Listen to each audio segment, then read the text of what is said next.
and gentlemen, welcome back to the Three Musketeer Gamers. I'm Scott, and this is my review of Sherlock Holmes: The Devil's Daughter.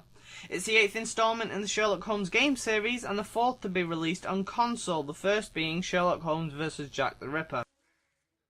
So, graphically, the game is beautiful, with the architecture and people of the times caught perfectly.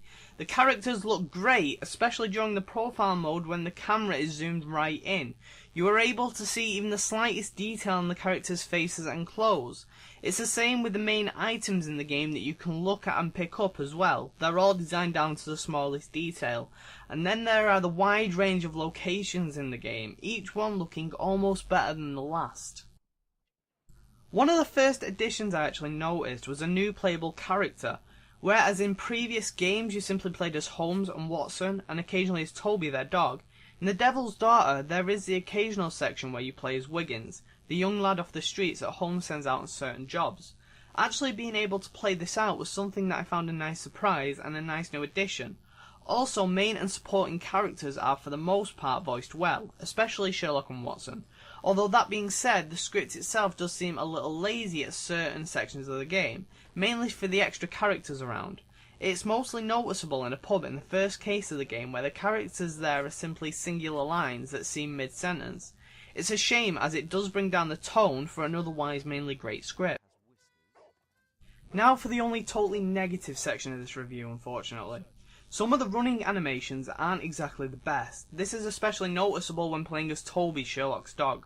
Despite it being a first-person sequence, it feels as though the animations are very wooden. And also, during a section where you are running down some stairs, you can see Toby's shadow in front of you, and it stays completely horizontal. It doesn't look at all like it's running downstairs. It's a shame that all it would have taken is just a couple of extra animations, and this sequence could have looked alright. There is a fantastic range of puzzles in the game, as you would expect from the mystery genre. They range in scale and difficulty from a simple lock-picking puzzle to safe cracking, all the way through to reconstruction sequences where you have to figure out the order of events at a crime scene. And those construction sequences themselves can be both small scale and large scale at different points of the game. For the more difficult puzzles, if you're truly stuck and you can't find a solution, there's also a skip button through the use of the touchpad. However, not all of the mechanics are finely tuned. There's a very annoying eavesdropping mechanic where you're required to use both analog sticks. You have to keep the on-screen symbols within a circle at the centre of the screen as the camera zooms in. However, if one of the sticks leaves the circle, the camera will very quickly back away and you'll be starting pretty much from scratch. Even more annoying is the balancing mechanic when your characters are walking on beams. It's pretty much the same concept and design, but this time the sticks have their own circles at either side of the screen. And while you fight with one, you also have to keep an eye on the other. Let one of the symbols leave its circle for too long and your character falls from the beam, meaning that you pretty much have to start the whole thing again. There are 4 cases in the game that need solving before you get to the finale, each including a various number of locations, people, and clues.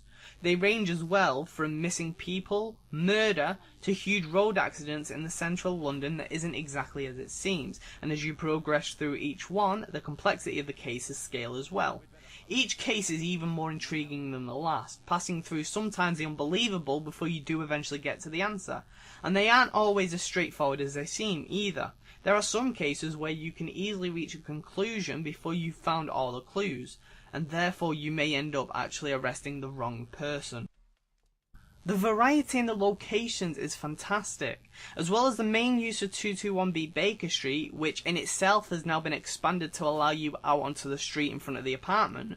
You will find yourself exploring a forest, sewer, Scotland Yard, a cemetery and crypt, hospital ward, a society club, and even possibly the interior of a temple, which can be missed. As well as Baker Street being expanded, as you are sent to different streets in London, you actually have to find your way to certain houses, meaning you do have to read street signs to get there, something I actually enjoyed with this game.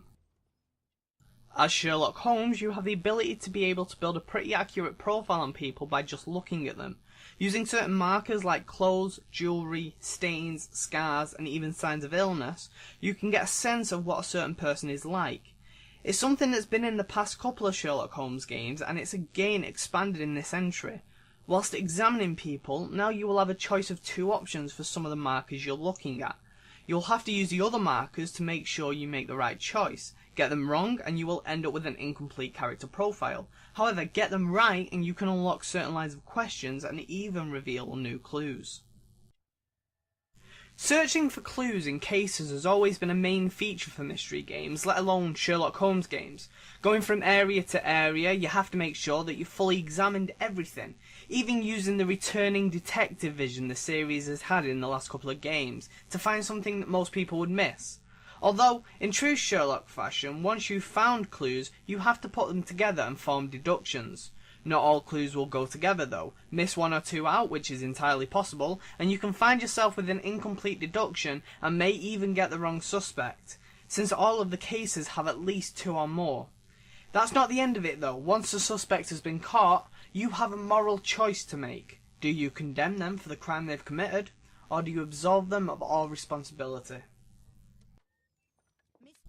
For the two previous games, the developers started introducing a main story arc that ran through the series of cases, something which built up through the entire game to a huge finale, and this game's no different. Sherlock struggles to balance fatherhood with work when his daughter Kate is sent home early from boarding school, and her developing friendship with Sherlock's new neighbour Alice, who he isn't entirely sure of, adds something a little extra to the mix. Plus, Sherlock has a dark secret that he's been keeping from Kate, which he's afraid that if she finds out, he'll lose her. It's weaved beautifully into each case, dropping out of sight before reappearing, and throughout all of the cases, we make choice in regards to Kate and delve deeper into Alice's past in order to find out exactly who she is. Once you have gotten yourself through all of the cases and made all the choices you need to make, you'll find yourself on the last mission of the game, where all of the events that have been going on will eventually smash together. Moments from Sherlock's past will force him to face this dark secret, which will eventually force him to confront events that happened before the game. Once this has occurred, you as the gamer will find yourself at the game's superbly written final moments, where those choices that have been made during the game will come together and result in one of at least two possible endings, though there could be more. The best thing is, I felt the ending actually brought closure to the story that had, for certain points of the game, been very much background with focus being on the cases, but then reappearing every so often as to just remind you that there is actually a story there. To give this a rating out of 10, I would say about 7.5. It does a fantastic job of representing the mystery genre and the Sherlock Holmes series, and the wide variety of cases and puzzles mix beautifully with a story that for the most part goes under the radar until the very end of the game. But that makes you realise that the choices you have made have actually had more of an effect than first seems. However, the game's not perfect. With the certainly poorly written couple of areas of the script, combined with one or two bits of poor animation, and a couple of severely annoying puzzle mechanics, it's noticeable enough to stop this game getting any more of a higher rating than that from me. But 7.5 seems just about right for everything else that the game does perfectly right.